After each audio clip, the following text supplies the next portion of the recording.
They pretty much made those videos to make me look like I'm a really harmful person, to make people not want to come around me so that I'd feel lonely. Ladies and gentlemen, today is a fantastic day. Let me tell you why. Well, let me introduce to... Welcome to the James Saroka Files, Episode 3. The third video in the trilogy that has a miracle which has occurred, and yes, that's James' mugshot. For those of you who don't know, over a year and a half ago, I covered a guy on YouTube called James Saroka. I made a video on this channel called James Saroka, a worse Onision. I then followed up that video with a part 2, and now here we are at a part 3. And I have to do a congratulatory shot. I've been drinking these like a fiend recently. Highly recommend if they're at your local grocery store, try them. But yes, James Saroka has been arrested, and he is currently set on $25,000 bond.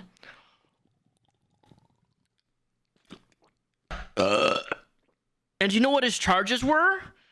Can you imagine what James Saroka's charges were? I'm going to let you guys guess in the comment section. In episode 1, we established that there was a very, very large pattern of behavior of him sitting down with his girlfriend at the time, and he would live stream these really obscure, bizarre arguments of him literally berating her in front of a camera on a live stream over and over and over again. You can see all of these clips in episode 1. But before we go in the specifics of the actual case and the police report incident, special thanks to our sponsor of the channel today. You've heard of them before. They've been sponsoring us every month now, known as Raycon. They've been really showing this channel a lot of love recently. These right here are their earbuds, and I absolutely love them. They're super cute. They fit nice and snug into your ears. They have incredible Bluetooth, amazing bass. They have a large variety of different colors. They even have different sizes that fit into your ear. They're super easy to charge. But the best part of all about Raycon is that they're a fraction of the price of your normal premium earbuds that you would buy on the market today. Affordability and quality is something that is really important to me personally. You should not be breaking the bank just for some nice earbuds. And well, Raycon has you covered, because if you use my link in the description, buyraycon.com/Repzion, you're going to receive 15% off your order already. And the price point is just unbeatable for what you get. Again, link down below in the description, buyraycon.com/Repzion and get 15% off your Raycon order. I use these earbuds every single night when I go to sleep because ASMR is kind of my thing. Stop having everything wired, man. Go wireless. You won't be disappointed. Listen to this. If they come to investigate, if the police do come here to investigate or to bother me, if they knock on that door and I am in the middle of work and they have not done the proper procedure to make sure whether or not there is any danger, I can sue the town. Well now, James, it seems like the police actually did their job. And I'm really curious on how that lawsuit towards the town is going to go, considering that you're sitting in jail, $25,000 bond, for hitting your pregnant girlfriend. I had some psychotic narcissists in my life. That's part of how I became so mean. I don't like violence personally. I don't either. I have definitely grown an appreciation and an understanding that everything in life has a purpose and a place. I'll eat a grape. But then I think to myself, I'm like, if I have people attempting to entrap me for being homeless and want to put me in jail anyway, do I hit two birds with one stone?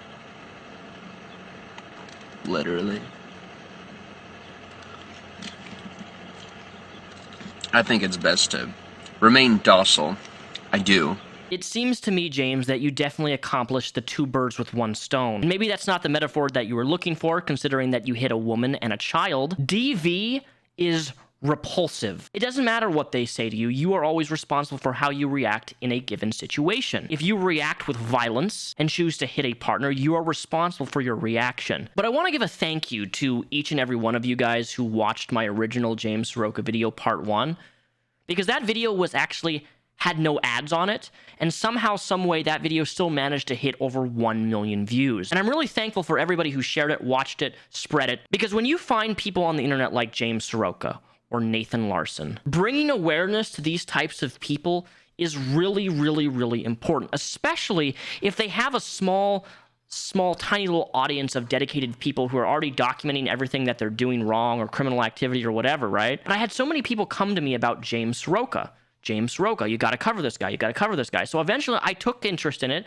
I dived into it and I'm like, oh my gosh, this guy is terrifying. This guy is crazy. And the worst part of all of the evidence is literally right there in front of us. It's on the internet. He's posting it. He's live streaming this stuff. How has people not covered this yet? And again, thank you to each and every one of you guys who shared my original video. It never hurts to have more eyes on somebody like James Saroka, or in another case, Nathan Larson. Those are just two people in the last year and a half that have been arrested, not specifically because of me, but I've covered these people and I have brought more awareness to the internet because it needed to happen. And the more eyes that you have on somebody like Nathan or James, because they can't hide their behavior because so many people know about them. Lies will always seep through the cracks. The truth will always come out eventually. But I'm getting sidetracked. So let's actually cover the police incident report. Craig and Lori, in these videos posted to social media, Saroka repeatedly yells and cusses at the victim, calls her names, and berates her. Investigators say Saroka completely cut her off from the outside world, but because of Oklahoma law, Saroka is only in jail on a misdemeanor. And you're going to do better, you're going to be better, You're going to get kicked out. I'm going to call the police and let them know I'm abusing you. Stop looking at me. I don't want your looks. I don't want you watching my screen. hit a woman. So it's kind of like forgiveness is a necessity. These are just a few of the many videos all over the internet that Rogers County deputies call absolutely disturbing. Let me talk, you be quiet, and then pretend like I've abused you. Because you think you won right now, and you're choosing to be a victim. So go be a victim. When you see the mental and emotional abuse that he's exposed her to, and the whole way he's just been digging his hooks into her deeper and, brainwashing her. Deputies say a witness saw Saroka beating on his pregnant wife as they were walking along Highway 20 in Claremore on Sunday. When deputies got there, Saroka refused to talk to them, and the victim kept asking Saroka for permission to talk.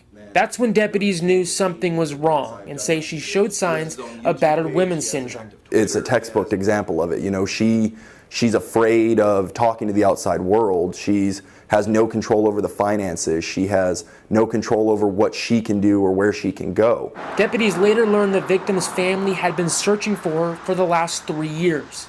They say Saroka and the victim have been traveling around the country, living in hotels. As a prosecutor, it's hard when you see what we consider to be violent crimes that are classified nonviolent, and domestic abuse on a pregnant woman is a perfect example of that. Now, there has been a movement on social media to get Saroka completely removed from the internet. Now, the maximum punishment Saroka faces is up to 1 year in county jail and a fine. Now, I have reached out to the jail staff to ask Saroka for an interview, but he declined that request. Live in Rogers County, Reagan Ledbetter, Oklahoma Zone, News on 6. On July 25th, 2021, approximately 8:20 p.m., Deputy Dorsey was dispatched to a 1379 Highway 20 in reference to a fight. The reporting party told dispatch that they observed a male strike a pregnant female in the face 3 times in front of Rogers County Pawn Shop. When I arrived at the location, I observed a male and female walking eastbound on the north side of Highway 20. The male, identified by his Pennsylvania driver's license, James Saroka, was immediately hostile towards law enforcement officers present. James began to make statements that were synonymous with being a sovereign citizen and refused to communicate with officers. The female, identified as Pennsylvania driver's license Caitlin, exhibited indicators of battered woman syndrome and would not speak to officers present, repeatedly attempting to communicate with James for permission to do anything. Caitlin was visibly pregnant at the time of the incident. Due to the allegations that were made by the purporting party and the indicators of that Caitlin exhibited, James was placed under arrest for assault and battery on a pregnant female. And right now he's sitting at $25,000 in bail. But the most disturbing part of all of this is that I found out through this news channel and the fact that I looked it up myself because I was curious on Oklahoma laws on DV cases, and I found that technically this does not fall under a violent crime. And to me, it just is like, what the fuck? If you have somebody striking a woman in the face 3 times who is not only pregnant, how does that not fall under non-violent crimes? Like, I realize every state is different on what they entail legally, on what they determine what is violent and what is not. But this is just the most skewed level of legislation that I've ever heard of. And I don't know what I could do, but this needs to change. Like, the legislation on what is considered a violent crime needs to change, because this isn't right, and it's completely broken the laws that they have set in force in Oklahoma when somebody can strike a pregnant woman 3 times and it not fall under violent crimes. Like, at that point, what exactly do they have to do for it to be violent if striking your partner isn't considered violent? Regardless of the screwed up laws in law enforcement, all I can say is that I'm glad this guy is finally getting what he deserves for several reasons. One, he has completely manipulated and stolen Kate from her family of almost 3 years. The family couldn't even find her. I really wish other charges could be brought up against James, but I don't see that really happening, because not only the length of when they happened, but just because the people who were scammed really never filed reports with the police, as far as I'm aware. James Saroka started a nonprofit organization called Feet Peace, in which he was trying to get people to donate him money on this like peaceful nonprofit organization on self-help, which is extremely ironic considering his past history online.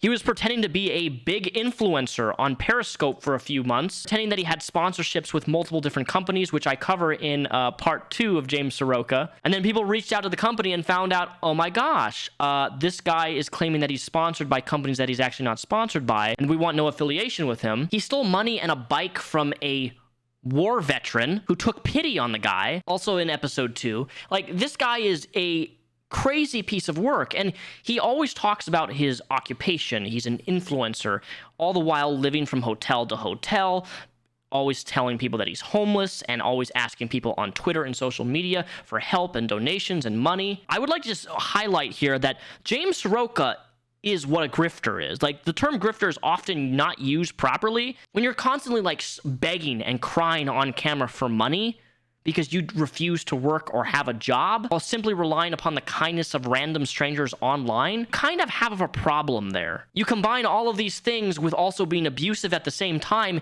and you got a double whammy of a narcissistic, fraudulent, physical abuser. And how do you fix that? How do you stop that? What I'm really hoping for in this incident is that at some point, I tried diving into the case here, and I was trying to figure out if we could see any, like, if the police at that Oklahoma Police Department had any body cam footage, because that's what I really, really want to see. As far as I'm aware, James Saroka is finished with this. He can face up to 1 year in jail. I'm hoping to motherfucking God that he is put away for at least a year. I know Oklahoma laws are screwed up on what they're charging him with, but, like, I don't know what we can do as the internet to make sure that somehow, some way, this man can be prosecuted and given the time that he deserves. He deserves a lot more, obviously. He's done a lot of harm over the last 8 years to a lot of people. I think one of the worst incidents of his manipulation is that poor guy that there was this guy who he met through the internet. He drained all of his financial funds. The guy had like $40,000 in savings, and James Saroka entered his life and somehow manipulated him into literally giving him all of his money and his life savings and everything that this guy had, and completely indoctrinated this guy into this weird, like, cult-like mentality of worship towards James. It's like, and I'm sitting here watching through the internet, trying to examine this, thinking to myself, how is this guy able to do this to people? And he's getting away with it. But not anymore. Not anymore. Look up James Saroka. The first thing you see is all these videos of him, and you see my video and other people's videos that have talked about the situation, and this man is finally getting his comeuppance, and I couldn't be more thankful for that. I tried to do some digging for Kate, who was the woman who has been with him for the last several years, and all I know is that she has been taken back to the family in which she was stolen from.